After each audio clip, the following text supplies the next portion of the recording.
ये कहानी है गोविंदपुर गांव की। गोविंदपुर गांव के लोग बहुत खुशहाल ज़िंदगी जी रहे थे, पर एक दिन उनके गांव को नज़र लग जाती है और अचानक से उनके गांव में कुछ अजीब सी घटनाएं होने लगती हैं। रात में किसी की रोने की आवाज़ आती है। कोई औरत बोल रही होती है, दूध ले लो बच्चा दे दो, दूध ले लो बच्चा दे दो। इस टाइप की रात में आवाज़ें आने लगती हैं, तो गांव वाले बहुत ज़्यादा ही परेशान हो जाते हैं। एक दिन रात में चुड़ैल किसी के बच्चे को लेकर चली जाती है। तब जाके गांव वाले बहुत ज़्यादा ही डर जाते हैं। ले लो बच्चा दे दो, दूध ले लो बच्चा दे दो, दूध ले लो बच्चा दे दो, दूध ले लो बच्चा दे दो, दूध ले लो बच्चा दे दो।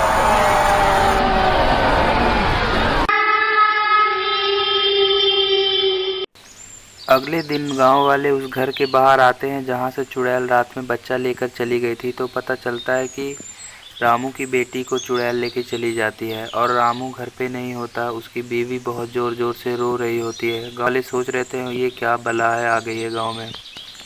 कुछ गांव वाले मिलकर पंडित जी के पास जाते हैं और पूछते हैं कि पंडित जी ये क्या बला है, ये कहाँ से आई है। तो पंडित जी बताते हैं कि बहुत पुरानी बात, इसी गांव में पहले एक चुड़ैल रहा करती थी जो बच्चों की बलि देती थी अपनी खूबसूरती के लिए। तो गांव वाले को पता चल जाता है, तो उस चुड़ैल को गांव वाले जला देते हैं, जलाकर मार देते हैं और एक पेड़ के में बांध देते हैं।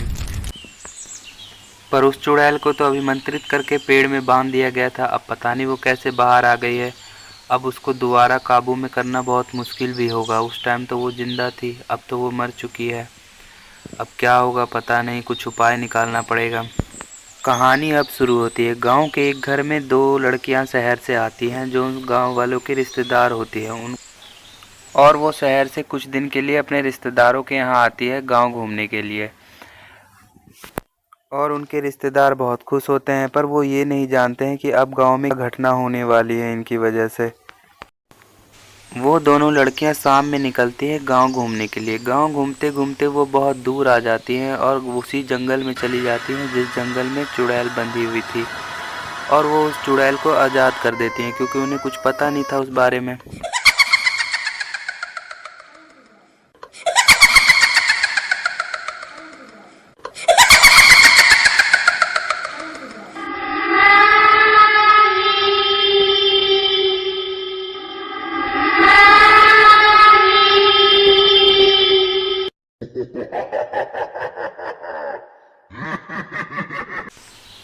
अब रोज़ रात में यही घटना होती थी। रोज़ रात में चुड़ैल आती थी और किसी न किसी बच्चे को उठाकर लेकर चली जाती थी। अब गांव वाले बहुत परेशान हो चुके थे। जिनके बच्चे गायब हुए थे वो लोग आते हैं पंडित से मिलने के लिए। पंडित जी बताते हैं, मुझे पता चल चुका है कि वो चुड़ैल आज़ाद हो गई है, किसी ने उसे आज़ाद कर दिया।